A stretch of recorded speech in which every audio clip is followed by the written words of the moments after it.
Hello everyone, welcome to session 4 of Learning Excel. Today we will learn about concatenate function of the text formulas and also the newly introduced formulas of concat and the Textjoin. So let's start.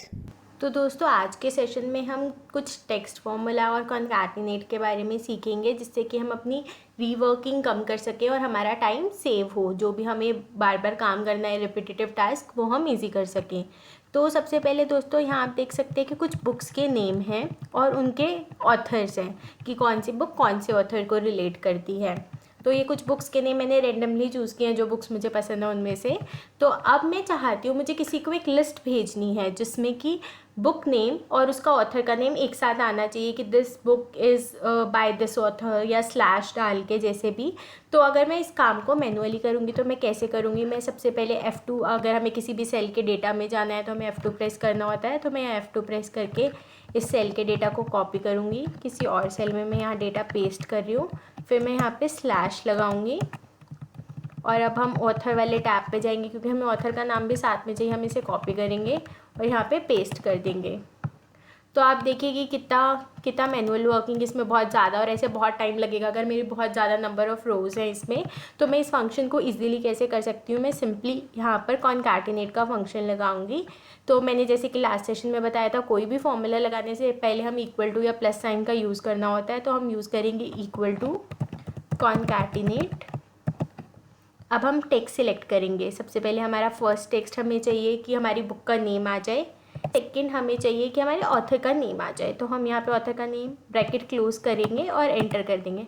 तो अब अगर आप देखेंगे, मैं इस cell का size ठीक कर लेती हूँ। आप देखेंगे तो इसमें बीच में स्लैश नहीं आ रहा, स्पेसिंग भी नहीं आ रही, एज इट इज़ इसने ऐसे ही नाम उठा लिया। और अगर मैं चाहती हूँ इसके बीच में स्लैश आए तो हम क्या करेंगे, एक और टेक्स्ट हमें चाहिए। तो यहाँ पे हम एक और टेक्स्ट इंसर्ट करेंगे। तो अगर कोई भी टेक्स्ट हम कॉन्कैटिनेट में, जैसे ये फॉर्मूलाज लगाए, हमने अलग अलग सेल के रेफरेंस लगाए हैं, अगर हमें कुछ टेक्स्ट चाहिए जिसमें कोई सेल के फॉर्मूला नहीं होंगे तो वो हम इन्वर्टेड कॉलम्स में लिखेंगे।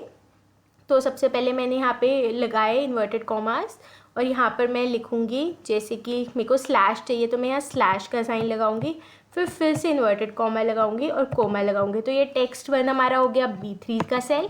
टेक्स्ट 2 में ये स्लैश उठाएगा और उसके बाद टेक्स्ट 3 में ये हमारे ऑथर का नेम उठाएगा। अब हम इसे एंटर करेंगे तो ये हमारा स्लैश आ गया। अब अगर आपको स्पेसिंग्स भी चाहिए तो आप इसी तरह से बीच में इन्वर्टेड कॉमा और स्पेसिंग ऐड कर सकते हैं, जैसे कि इन्वर्टेड कॉमा स्पेस कॉमा। लेकिन हर एक टेक्स्ट के बाद आप कॉमा लगाना आपका बहुत ज़रूरी है, तभी ये उस टेक्स्ट को डिफ्रेंशिएट कर पाएगा। तो इस तरह से मेरे स्लैश से पहले स्पेसिंग आ गई। ऑल्टरनेटिवली हम इसको कैसे कर सकते हैं, हमने यहाँ पे जो स्लैश लगाया था इन्वर्टेड कॉमाज में, हम उसी के आगे और पीछे स्पेसिंग दे देते हैं ताकि वो अपने आप ही उसको वैसे उठाए। वो अब क्या करेगा, वो सबसे पहले हमारा B3 सेल उठाएगा, फिर स्पेसिंग वाला स्लैश उठाएगा, फिर हमारा C3 सेल उठाएगा। इस तरह से हम अपने काम को कॉन्कैटिनेट फंक्शन लगा के ईजी कर सकते हैं। और अगर मैं इस फंक्शन को सिंपली नॉर्मल कॉपी पेस्ट कर दूंगी नीचे तो मेरे पास ये सारी लिस्ट आ गई मेरी विद द ऑथर्स नेम, और मुझे ज़्यादा मेहनत नहीं करनी पड़ी, मुझे सिर्फ एक सेल में फॉर्मूला लगाना पड़ा। अब अगर आपको कन्फ्यूजन है कि कहाँ पे कॉमा लगाना है, कहाँ इन्वर्टेड कॉमास लगाना है, ये तो बहुत कन्फ्यूजिंग हो गया। तो हम सिंपली क्या कर सकते हैं, जब हमें फंक्शन यूज़ करना है, मैं इस सेल को डिलीट कर देती हूँ फिर से बताने के लिए, हम इक्वल टू कॉन्कैटिनेट लगाएंगे और अब हम यहाँ पे से fx जो लिखा आ रहा है हमारी फॉर्मूला बार के पास, इस फंक्शन को ओपन कर लेंगे। इस फंक्शन को ओपन करने से हमें जो फॉर्मूला लगा रहे होंगे हमें साथ साथ दिखेगा और अपना रिजल्ट भी दिखेगा। लेट्स से अब मुझे टेक्स्ट 1 चाहिए बुक का नेम, तो मैंने यहाँ पे इस सेल का रेफरेंस दे दिया B6। यहाँ पे मेरी बुक का नेम लिखा आने लग गया, आप देख सकते हैं, rich dad poor dad. Second, अब मुझे चाहिए स्लैश, तो मैं इन्वर्टेड कॉमाज में लिखूंगी क्योंकि यहाँ कोई सेल का रेफरेंस नहीं। और जब भी हम कोई टेक्स्ट लिखते हैं जिसमें कोई सेल का रेफरेंस नहीं होता तो हमें इन्वर्टेड कॉमाज के अंदर लिखना है। और यहाँ पे स्लैश लिखा हमने। अब आप देख सकते हैं मेरा रिजल्ट यहाँ पे स्लैश भी दिखने लग गया रिजल्ट में। और अब हमें टेक्स्ट 3 चाहिए ऑथर का नेम, यहाँ पे हम ऑथर का नेम सिलेक्ट करेंगे। तो आप यहाँ पे रिजल्ट देख सकते हैं, इक्वल टू के बाद हमें यहाँ रिजल्ट दिख रहा है, rich dad poor dad slash Robert Kiyosaki. तो यहाँ पे हमें ऑथर के नेम के साथ हमारा रिजल्ट दिख रहा है और मैं ओके कर दूँगी। तो इस तरह से हम इनिशियली अगर हमें कन्फ्यूजन हो रही है तो हम fx फंक्शन में जाकर एक पर्टिकुलर मेथड से हर एक टेक्स्ट सिलेक्ट कर सकते हैं। सेम वे जैसे हम कॉन्कैटिनेट यूज़ करते हैं, हम इसको एम्परसेंड से भी यूज़ कर सकते हैं।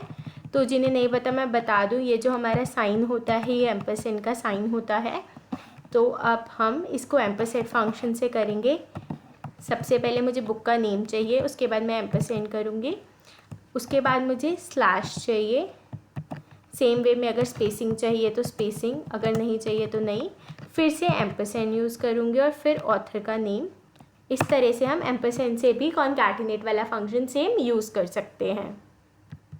दोस्तों अब सेम चीज़ के लिए मैं आपको एक और एग्जांपल देना चाहूँगी जिसके साथ में भी हम सब लोग ज़्यादा रिलेट कर पाएंगे। लेट्स से हमारे कुछ इनवॉइस नंबर होते हैं, तो जो भी हमारा डेटा ऑपरेटर है या फिर आप भी चढ़ा रहे हैं, आपने देखा कि आपको एक इनवॉइस नंबर की पूरी लिस्ट मिली है जो कि आपको इनपुट करनी है एक्सेल में, या फिर किसी ने ऑलरेडी इनपुट किया, लेकिन उसमें कुछ कॉमन इनपुट्स थे। लाइक हम हर इनवॉइस नंबर में अपना फाइनेंशियल ईयर लिखते हैं, तो /2020-21 ऐसे ही हर इनवॉइस में है। तो हमें लगा कि हम अपना काम बचा लेते हैं, तो हमने फटाफट सारे इनवॉइस नंबर लिख दिया और जो कॉमन इनपुट्स थे ये नहीं लिखे। और अब हमें जो डेटा फॉरवर्ड करना है किसी और को, या फिर हमें और एडवांस फॉर्मूलाज लगाने के लिए पूरा इनवॉइस नंबर चाहिए, तो इसको भी हम सिंपली पहले इनवॉइस नंबर मेनली जो अनकॉमन है वो टाइप कर सकते हैं, और जो कॉमन इनपुट्स है उसको कॉन्कैटिनेट से जोड़ सकते हैं। जैसे कि मैं यहाँ पे कॉन्कैटिनेट वाला फंक्शन अगर यहाँ पे कॉपी पेस्ट करूँगी, तो ये देखिए हमारा डेटा तो ज्वाइन हो गया, बट हमें यहाँ पे जो सिंबल चाहिए स्लैश का, उसकी जगह यहाँ डैश का सिंबल आ रहा है।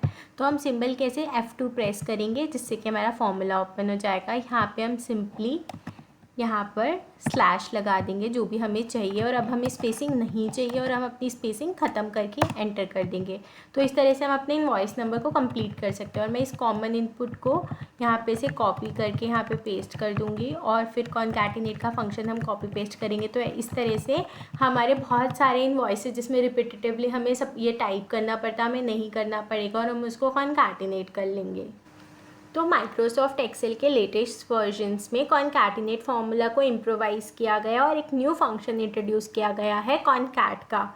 तो इन केस आपके पास एक्सेल के पुराने वर्जन्स है तो आप कॉन्कैटिनेट या एम्परसेंड यूज़ करके अपने पूरे डेटा को ऐसे ज्वाइन कर सकते हैं। बट अगर आप एक्सेल 2019 या एक्सेल 365 यूज़ कर रहे हैं तो आप कॉन्कैट फंक्शन से अपना डेटा ज्वाइन कर सकते हैं। तो हम डिफरेंस देखते हैं कि कॉन्कैटिनेट और कॉन्कैट में क्या फंक्शन में डिफरेंस है और कैसे कॉन्कैट हमारी ज़्यादा हेल्प कर सकता है। तो हमने यहाँ पे देखा कि कैसे हमने अपने इनवॉइस नंबर को ज्वाइन किया। तो अब हम ये सेम चीज़ कॉन्कैट से करके देखते हैं। कॉन्कैट हम सिंपली जैसे हमने कॉन्कैटिनेट में किया हम वही करेंगे। अपना text1 सिलेक्ट करेंगे, फिर कॉमा लगाएंगे, फिर इन्वर्टेड कॉमाज में हमें जो भी हमें चाहिए, जैसे यहाँ पे हमें स्लैश चाहिए वो लिखेंगे, फिर कॉमा लगा के अपना अगला टेक्स्ट सिलेक्ट करेंगे। इस तरह से कॉन्कैट फंक्शन भी सेम कॉन्कैटिनेट की तरह वर्क कर रहा है। अब इन दोनों में डिफरेंस क्या है, लेट्स से कि मेरे पास बहुत सारा डेटा है कंबाइन करने के लिए, मेरे पास 100 सेल्स हैं जिनको मुझे आपस में जोड़ना है।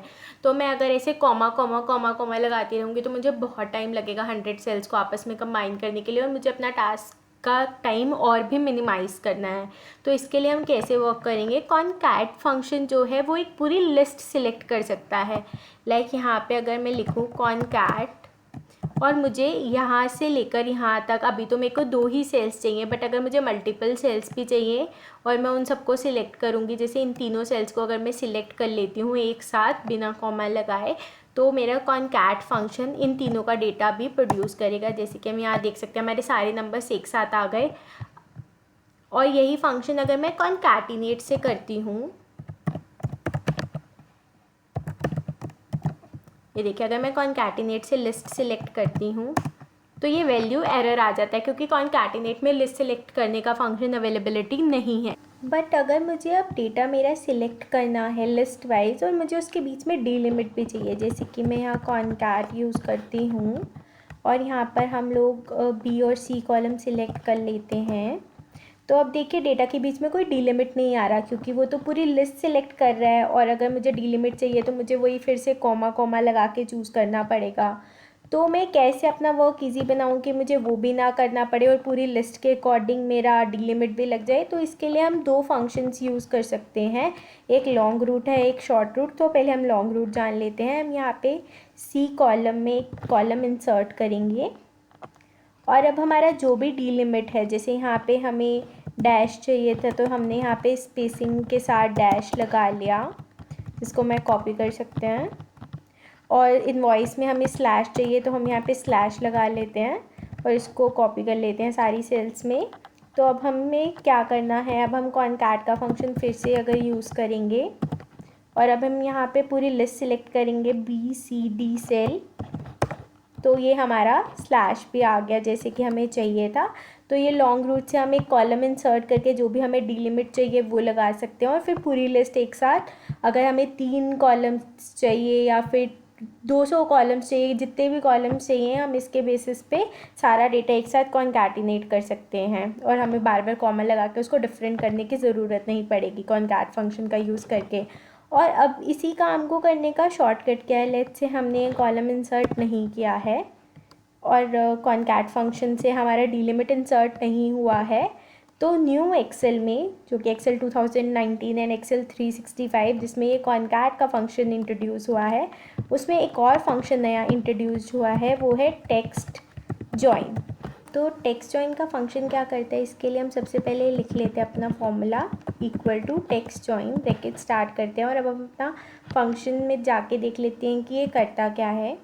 तो सबसे पहले ये हमें डिलिमिटर मांग रहा है कि हमें कौन सा डिलिमिटर चाहिए। तो हमेशा आप अपना कोई भी डिलिमिटर डालें, चाहे वो कॉनकैटिनेट के फंक्शन में हो या कॉनकैट के फंक्शन में या टेक्स्ट जॉइन के फंक्शन में, हमेशा आपको वो इन्वर्टेड कॉमास में ही डालना है। तो यहाँ पे हमें डैश चाहिए था हमारी बुक्स ऑथर वाले एग्जाम्पल में, तो यहाँ हम डैश लिखा हमने इन्वर्टेड कॉमास में। उसके बाद अब ये पूछ रहा है कि अगर एक लिस्ट के बीच में कुछ एम्प्टी सेल्स हैं वो भी इंक्लूड करनी है कॉनकैट करते हुए या फिर नहीं करनी जब वो टेक्स्ट को ज्वाइन करेगा। तो यहाँ पर आप देख सकते हैं नीचे लिखा आ रहा है इफ़ ट्रू, बाय डिफ़ॉल्ट ये ट्रू होगा तो वो इग्नोर करेगा सेल्स को।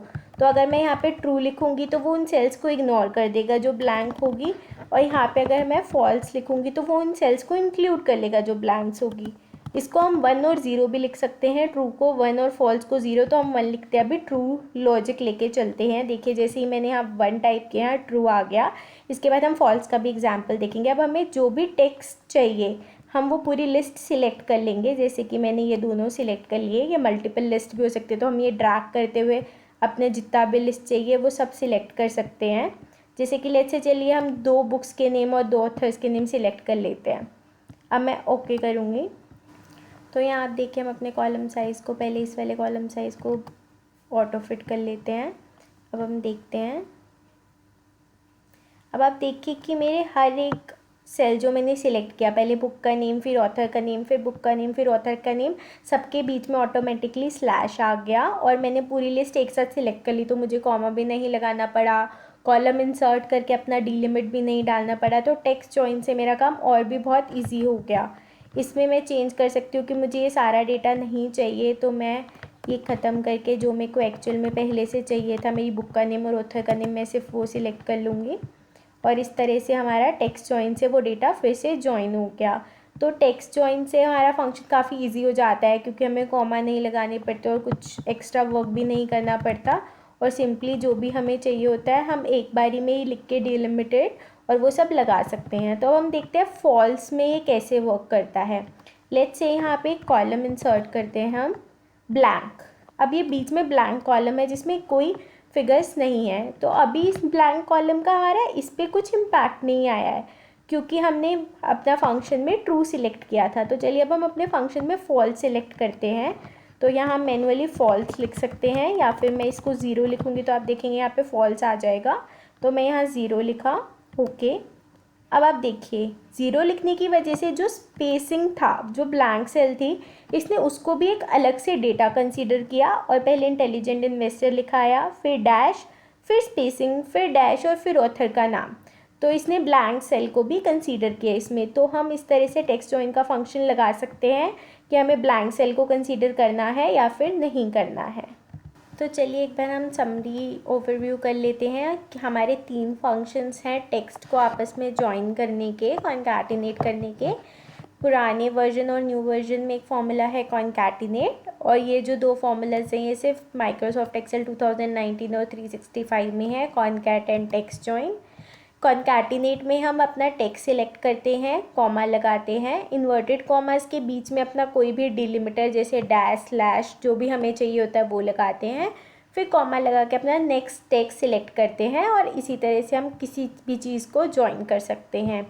हो सकता है फर्स्ट टू टेक्स्ट के बीच में हमें कोई और डिलिमिटर चाहिए हो, फिर नेक्स्ट टू के बीच में कोई और डिलिमिटर, तो ऐसे हम इसको कॉन्कैटिनेट कर सकते हैं। और कॉन्कैट फंक्शन कैसे वर्क करता है हमारा, सेम कॉन्कैटिनेट की तरह ऑल्टरनेटिवली हम एक पूरी रेंज कॉन्कैट फंक्शन में सिलेक्ट कर सकते हैं जब हमें डिलिमिटर नहीं चाहिए या फिर कॉलम इंसर्ट करके। और टेक्स्ट जॉइन में हम ये कैसे करते हैं, सबसे पहले यहाँ पे हम डिलिमिटर लिखते हैं इन्वर्टेड कॉमास में, फिर अगर हमें ब्लैंक स्पेस इंक्लूड करने होते हैं तो हम 0 सिलेक्ट करते हैं, यहाँ पर नहीं करने होते तो 1 करते हैं ट्रू और फॉल्स के लिए, और फिर अपना टेक्स्ट कॉमास में भी हम डाल सकते हैं या फिर एक पूरी रेंज में भी हम डाल सकते हैं। और अगर फंक्शन लगाते हुए कोई एरर आए या फिर आपको लगे कि आपको कहाँ कॉमा लगाना है, कहाँ डिलिमिटर आपको नहीं याद आ रहा, तो आप सिंपली अपना फंक्शन स्टार्ट करके यहाँ पे fx पे जाकर वो फंक्शन खोल के देख सकते हैं। यहाँ पर आपको पता चल जाएगा कि कहाँ पे क्या यूज़ करना है। और ऑल्टरनेटिवली जब हम कोई भी फॉर्मूला लगाना स्टार्ट करते हैं तो जैसे हम ब्रैकेट ओपन करते हैं नीचे भी हमें यहाँ रेफरेंसेस लिखे आने लग जाते हैं कि उसके बाद हमें क्या क्या चाहिए, तो उस टाइप से हम इसको यूज़ कर सकते हैं। This is all for this session. Thank you for watching. Please subscribe to our channel empty your cup and press the bell icon ताकि आपके पास सारी वीडियो के नोटिफिकेशंस आते रहें और आप कोई भी वीडियो मिस ना करें। एंड अगर आपको ये वीडियो अच्छी लगी हो तो please like this video and share with your friends and family so that maximum people can get benefit out of it.